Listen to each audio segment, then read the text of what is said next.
UP में जन्म बचपन में बने सन्यासी जाने कौन है भगवान स्वामी नारायण, जिनका यूएई में बना मंदिर।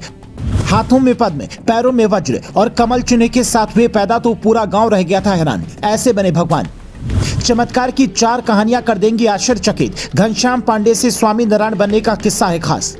तारीख थी 3 अप्रैल 1781। अयोध्या में रामलला के जन्मोत्सव की तैयारियां चल रही थी। उसी दिन अयोध्या से कई किलोमीटर दूर छपिया गांव में एक बच्चे का जन्म हुआ। मां प्रेमावती पांडे ने जब देखा तो बच्चे के हाथों में पद्म, पैरों में वज्र और कमल की चिन्ह के निशान थे।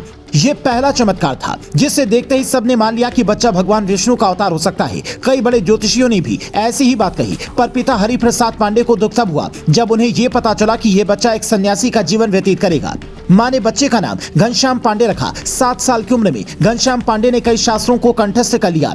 11 साल की उम्र में जब माता पिता का देहांत हो गया तो घर छोड़कर देश के भ्रमण पर निकल पड़े। गोपाल योगी नाम से एक वृद्ध गुरु ने उन्हें अष्टांग योग की शिक्षा दी, जिसे उन्होंने काफी कम समय में हासिल कर लिया और यहाँ से इनका नाम नीलकंठ करनी पड़ गया। उसके बाद जब ये नेपाल पहुंचे तो कहा जाता है कि वहाँ के राजा राणा बहादुर शाह की पेट की बरसों पुरानी बीमारी इन्होंने अपनी शक्ति से ठीक कर दी, जिसके बाद खुश होकर राजा ने सारे तपस्वियों को कैद से मुक्त कर दिया। ये इनकी चमत्कार का दूसरा किस्सा था। अब नीलकंठ वर्णी ने गुजरात का रुख किया, जहाँ उद्धव संप्रदाय के रामानंद स्वामी से संन्यास की दीक्षा ली और सहजानंद स्वामी के रूप में नया नाम हासिल किया।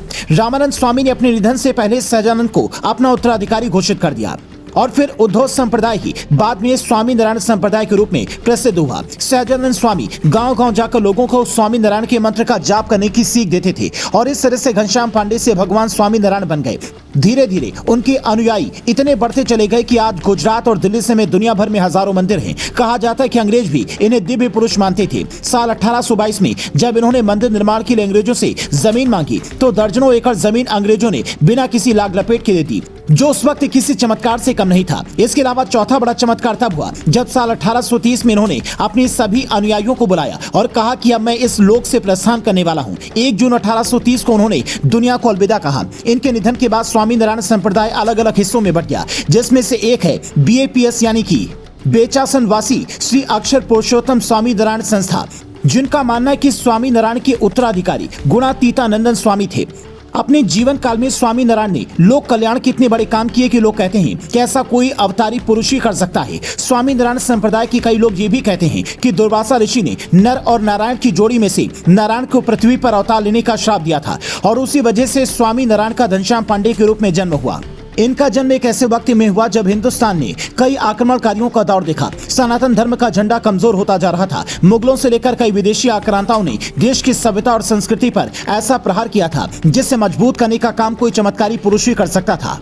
हिंदू धर्म की कई कुरीतियों के खिलाफ भी इन्होंने न सिर्फ आवाज उठाई बल्कि उसे बदलने का काम किया। इनकी बातचीत में वो जादू था जिससे सुनते ही सामने वाला कितना भी विरोधी हो पर हार मान लेता था। इनकी लिखी हुई शिक्षा पत्री आज भी ऑक्सफोर्ड यूनिवर्सिटी में सुरक्षित रखी गई है।